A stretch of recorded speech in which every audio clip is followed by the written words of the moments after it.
Great to have you, Neeti, now. Firstly, just wanted to understand your NIMs. They saw a little bit of pressure. You are now expecting NIMs to remain in that band of 4.3 to 4.5%, which is kind of 20 basis points lower than your earlier guided range. We believe that it has a penal interest charge impact as well. But what has changed fundamentally which led to this decision other than that? Good morning, Aisha, and good morning to your viewers. Absolutely right that we had a slightly lower guidance compared to the previous guidance, which we had given between 4.5 to 4.8. And currently, we have guided between 4.3 to 4.5. And there are two reasons for this. One is, of course, the cost of funds for the system and the ecosystem is going up. For us also, it has gone up a little bit in the last 1 year.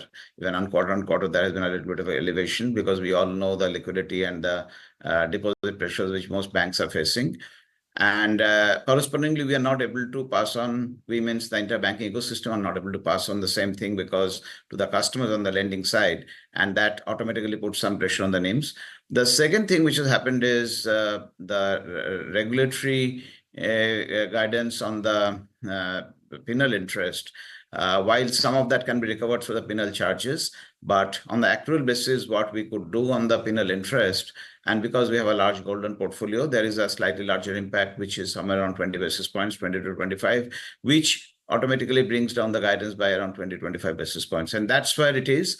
Hopefully, sometime next financial year, once the interest rate starts coming down and liquidity challenges gets little more stable, the entire banking ecosystem should be able to return back to normal NIMs again. Okay. This quarter, your treasury income was also high. Tell us a little bit about what actually drove this uptick, and is it likely to sustain then at the same levels? So, Aisha, we do not consider treasury and PSLC income as a core income because we know that part of that could be one time, part of that could be depending on the yield curve, how it is moving. Of course, yield curves are moving favorably. In recent times, of course, the US yield curve has been sort of come down. Again, it has gone up a little bit, and same is happening in India. But eventually, the long-term trends in yield curves are going down, and hence treasury income hopefully will sustain for a while. But we don't take this as our core income. And our good news is that even if you take out the treasury and the PSL's income, our overall fee income to overall income has significantly gone up as a bank, and that is core to the bank, and that will consistently go up.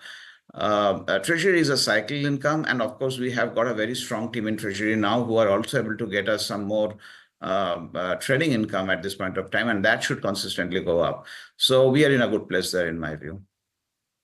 Good to know. Now, if I'm not wrong, you were fairly cautious when it came to the retail unsecured exposure, even in the last quarter. This quarter, we did see an uptake on the written off accounts. The question is, going forward, where do you see the stress building in your book, and can your credit costs remain below 0.4%?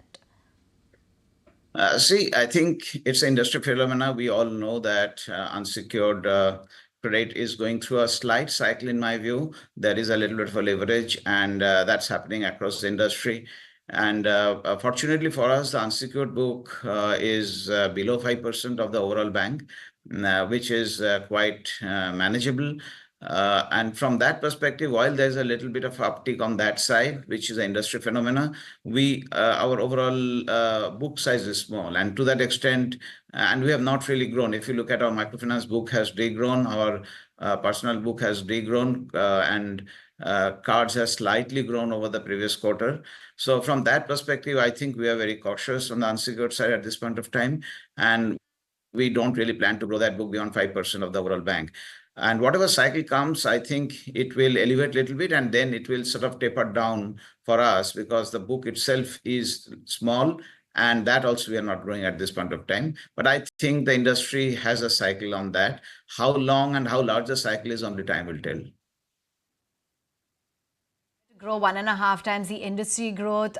You are being conservative on the retail growth. Your corporate loan growth as well is not showing strong signs. So just want to understand where the growth will be driven by. Will it primarily be by the gold loans?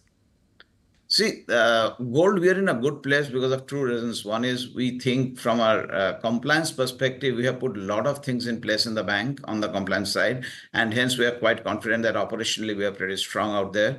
And gold prices also has been supportive. I mean, leave alone last 1 or 2 days what has happened, but in general it has been supportive, and it is expected to be supportive when the overall global inflations are starting to coming down. So from that perspective, I think we're in a good place on that, and you know how to do that business. Having said that, we are not depending on gold to grow. I think our wholesale business is going to grow significantly from here on. This year, so far, we have been negative to flattish, primarily because we have exited a lot of legacy relationships, and also some of our DA books which were there. We have exited those relationships because those are not really wholesale kind of business. And we have got a very good team now in the bank and who are building a very good wholesale franchise. So I think next FY will see a significant growth on the wholesale side.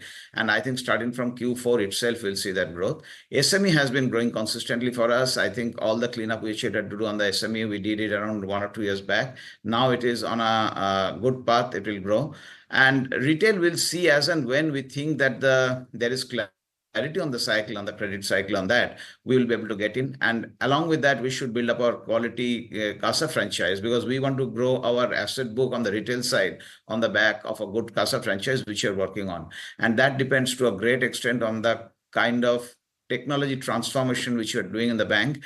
And we will be a completely different platform 1 year from now on technology, is what we are always there in the bank. So that will help us in building a great retail franchise. And retail is just not about retail assets, it's about retail franchise we'll build.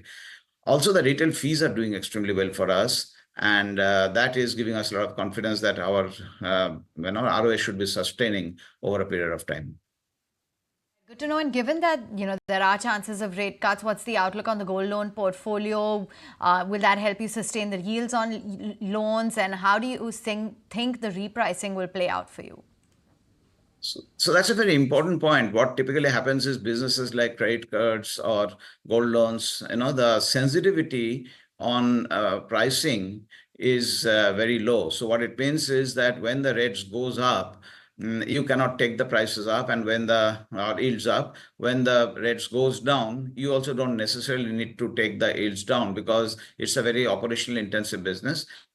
So from that perspective, I think as and when the rate starts coming down, players with having a larger golden portfolio will have slight advantage in terms of rates and NIM. But we are not depending on that. We want to ensure that because our rates on gold loan are on the lower side of the industry, we are not in the range where generally some of the other players are there. So I think we are pretty competitive out there, and hence we think when a rate starts coming down, we should marginally benefit from there, specifically in the gold loan portfolio. Right. Mr. Mondal, so great to have you on the show. Thank you for taking your time out and speaking about your earnings. Thank you, Ash. Thank you.